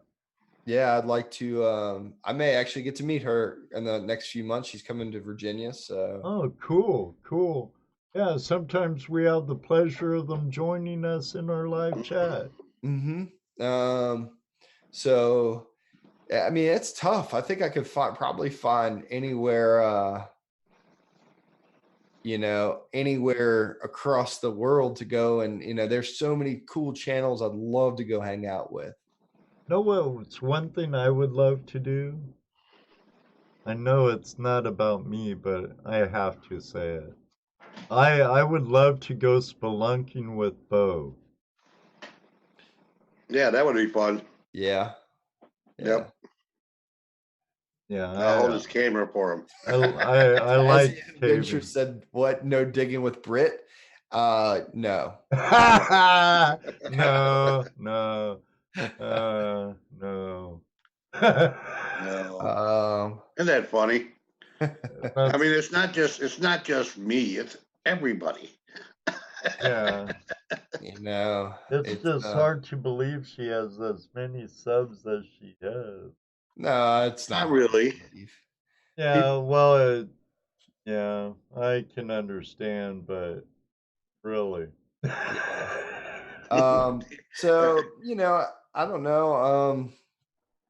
I've kind of bumped into the Hoover boys in the last few weeks and They're gotten cool. to know some of those guys. And I will hopefully this summer we're gonna go hang out and go dig in. And so I mean, I think that all of them are obtainable. Like maybe except for the Mind Lab Gold guy. You know, but probably in the next few Never years, know. some of those kind of things. If you know where he's going to be going and stuff like that, you could always bump into him. Yeah. I mean, I don't know that I'll bump into anybody in Australia in the next few years, but Oh, you never know. yeah, you're right. Who knows? Who knows where YouTube and life will take you, Well, right? like Shane Clash. Do you think you? It seems like he has the means to travel a lot anyway. I know he goes to jungles and whatnot, but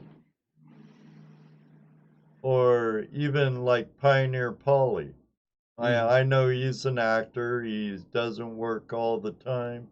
I don't know his lifestyle really, but well, his lifestyle's changed here lately. Oh yeah, do you think he would have thought 3 years ago he would be digging in Australia with Chris from Vogas and Sean from Busted Knuckles and hanging out with Andrew from Adventure Gold and stuff just even a couple years ago, let alone 3 or whatever. Right. Yeah, I mean, you know, like you said, it's pretty interesting. So it's you know, I think it'll be a wild ride. Yeah. Well, if it comes my way, I want to embrace it. But well, you know, here's a nice thing. You know, because of YouTube, I know that I've been able to meet more people that I normally wouldn't have, and I've met people that I've met here on YouTube in the chat rooms. And I actually met them personally, so it's been a real cool. It's not like you may not. I mean, you may run into them at some point. You might, you know. Oh yeah, absolutely. we have a caller. Oh wait, gosh, we're not on Skype, Josh. Oh no. Oh yeah. Sorry. Here, I'm gonna move you over here. Sorry, I'm gonna block you guys for a second. Josh, we're on Zoom. So in the description below, there's a link you can click on to come into Zoom. Okay, I'll give it a shot and I'll call you back. Okay, see you, buddy. All right. Sorry about that. That was our friend Prospector Josh from the Motherlode country. Right on. At first, I thought it was on Zoom until I actually clicked on it, and then it said Skype, and I'm like, oh, or thought, oh, right. So he's on the chat room, is he? I didn't see him. I didn't see him in there, but East Coast Prospecting, how are you doing, our good friend? Now, he's out in his shop. I guess the baby's laying down or on his back. I didn't see. I saw him with a. That's a cool baby carrier. Papoose, so. Oh, he had a papoose on? Oh, Mm-hmm. okay, so Kiddo was in the garage panning with him. Right on. So I told him the links in the description, so let's see if I still have it there. I still had it copied. So Josh, if you're in the chat room, you can click on the link in the chat room also, buddy. So Matt, did we get to how many years you've actually been doing this? Yeah, probably. I would say I really started seriously. I mean, I never had a metal detector before. When I grew up, I always was looking for items on the ground, arrowheads or whatever. Just growing up, but I started in really seriously in 2009. I got a MindLab E-Track in 2010. I moved back from Montana to Virginia and really got serious into to metal detecting. So probably right around actually about 9 years now. Cool. So yeah, and pretty seriously. I mean, so I have a 7-month-old daughter now, and so that slowed me down a little bit. But before, I mean, so my channel name is Gone Diggin, but that's pretty much where I always was. So Right. And if you're not yet subscribed to Matt over at Gone Diggin', there's a link in the description below. Please head over there and become part of his community too. So 'Cause after all, Outdoorsy Girl said, would you pick, if I could pick a place or two in the world, where would you dig, and would you consider coming to Toronto for an event in June? I would consider going to Toronto for an event. I think that would be cool. I don't know if I could make it this June. Mainly because I think my passport's expired. And then pick a place or two in the world. All right, huge. So I got to go to Hawaii 2 years ago, but my wife wouldn't let me bring a metal detector. So oh man, I eyeballed 2 diamond studs on a coral reef and a 18 karat diamond earring on a coral reef. So Eyeballing it up. Ooh. I can't. I'm gonna go back to Hawaii and metal detect. That's all it is to it. You'll need to get that Excalibur then, won't you? Yeah. Yep. I also eyeballed in about 30 feet of water a silver chain and had a huge like medallion on it, but it was in 30 feet of water. I couldn't get it. Nice. So the railroad event is Father's Day. Oh, right on.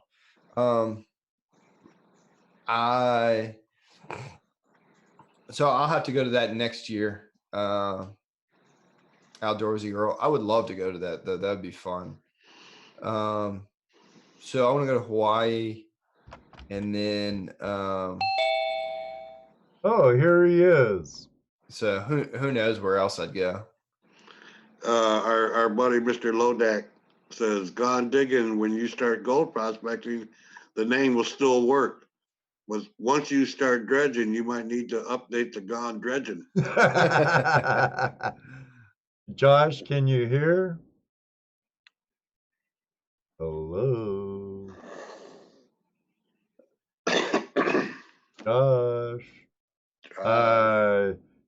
Down on the lower left side, you'll have an option to choose your mic and to choose your camera. I'm sure you're on your phone, so I'm not sure how it is. There you are. There we go. Matt, meet Josh. Josh, what's up, my friend? Meet Matt. Hey, Josh. Josh. We were seeing you. We see you, Josh. And now he's Yep, now we're going. Yeah, outdoorsy girl. I will put that on my list of things to do for sure. That should be fun. Okay, now you need to just choose your mic. Unmute it. Who is my The biggest influence? Man, that's tough. I had a lot of people that always encouraged me. I really had my biggest like history influence was actually like a high school coach I had. Yeah. He taught history. He was a great dude. But he really like it was the only class I ever got an A in. So that'd probably be one of my biggest like history learning kind of things. He made it fun. History can be pretty boring sometimes. You're unmuted, Josh. I am unmuted. I hear you guys. We hear you. We hear you now. Did you hear us say hi to you? No, I didn't hear any of that. Well, Hi, Josh. Matt, meet Josh. Josh, meet Matt. Nice to meet you, Josh. Show the kid, Matt. Josh. I'm digging. Show the kid. Oh, is he awake? Oh, he's zonked out. Yeah. His legs are flopping back and forth. He must be out. Yeah. We were just panning some Adam's pay dirt. Ah, cool. The funny guy, he left all kinds of poison oak leaves in there. He's a funny guy.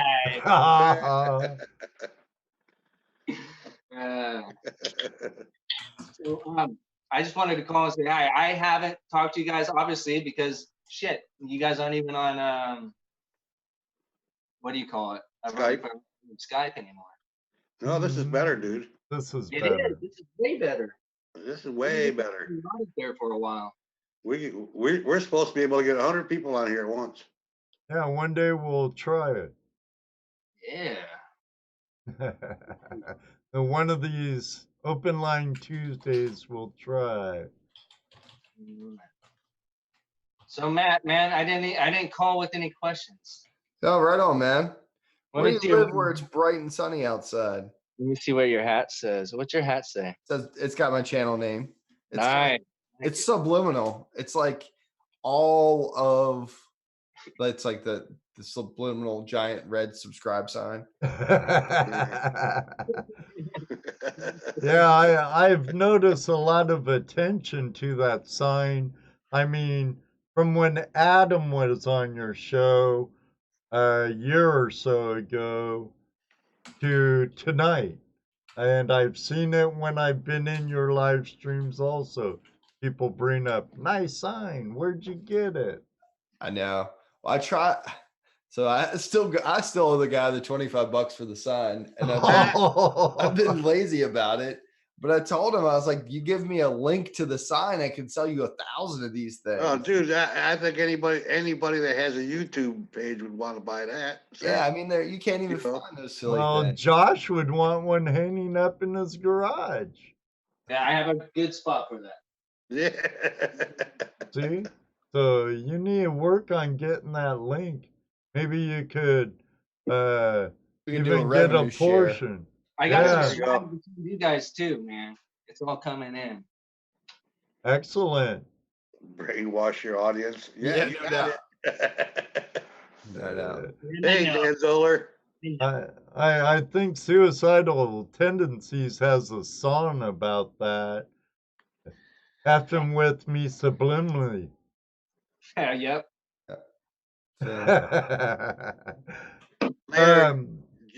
GTAO loss. Well, Matt, I know we've kept you over a half an hour than we talked about before, and I'm trying to keep these shows to around 2 hours now.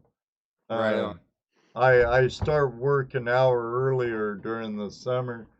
Excellent. Thank you very much, Bob, our friend from down east detecting and prospecting. Muchas gracias, bien amigo. Thank you very much, our New England friend, and no gold in Maine. No gold in Maine. Just ask anybody that prospects. Well, Actually, there's pretty good gold in Maine, but shh, you didn't hear it from me. yeah. Well, right on, guys. He said that's for you. He said that's for your Rogaine fund. Oh. For having me on, and it's been a great time. I'm glad we could catch up and do this. Thanks for everybody who threw in questions in the chat. Don't you just love our chat room, man? They got questions for you. They keep it going. Yep, absolutely. So, but I'd be yeah, lost thanks for without having them, me on, trust me. guys. I'm much appreciated. It's been a great show. It's been Hey, it's fun. been our pleasure. I really. enjoyed having you on, Matt. I'm glad you made the time to join us. You bet. Yeah, absolutely. I'll send you my address so you can send me one of those hats. All right, I will. I'll get right on it.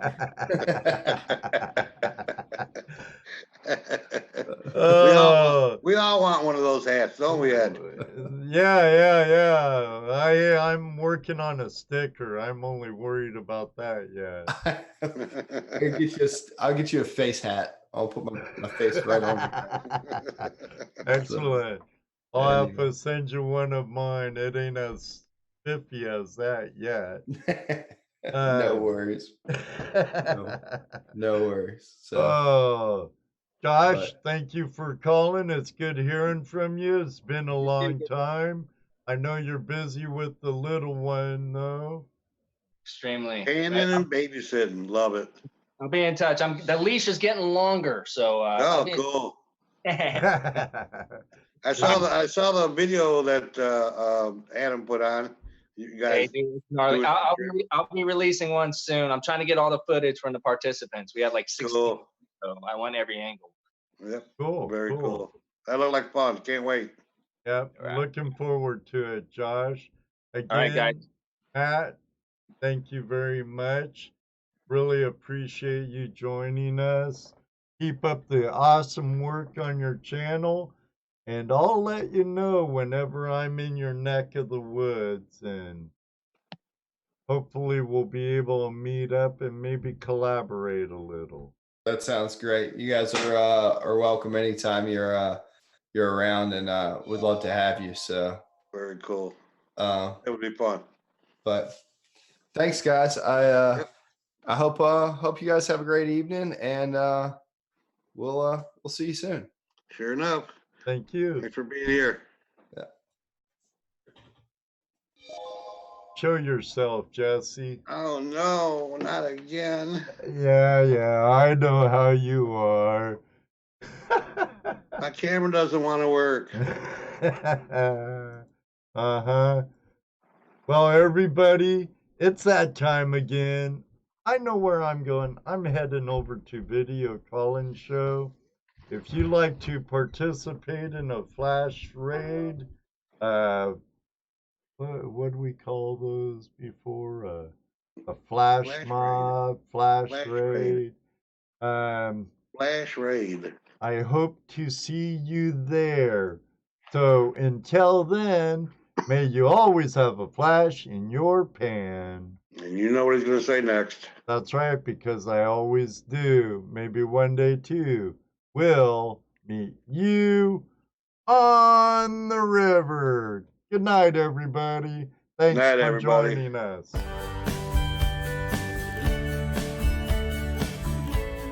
Thanks, Jared. Calling to the soil, Dan Zolder. Gone digging. That was fun tonight. Kingston, thank you, Susan. Susan, glad to see you. Waving back at you. That we are. Thank you, T-Bone. You bet. David. T-Bone says he's going to be at the Classic.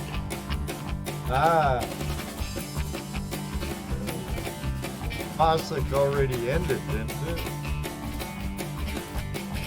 Next weekend, isn't it? Oh, I don't know. Second weekend. Guess so. I won't be there. Neither will I. We'll be at Dano's. Yeah. I'll Right be now? at Gold Rush. Yep. That's not till September though. Yeah. Won't be there, T-Bone. We'll be down south.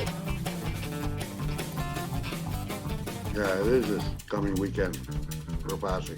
I hope you all have a good fine time and find some shiny.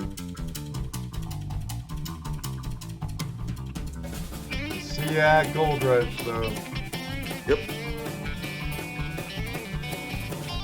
Doing nothing but prospecting this year. Oh yeah. No work. No work. Prospecting. Some socializing. No volunteering. No, Unless, no. of course, they ask. We'll have to be Navy about that.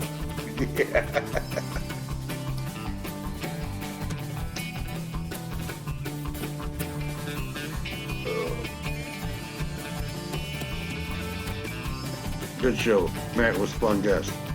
Yeah, he was. I had a really good time. And I hope you all did too. You bet. Yeah, I have a. This year's gonna be a good year, my friend. We should be having lots of fun this year. Especially this June, man. We're gonna be busy. Yeah, buddy. Good night. Whoop.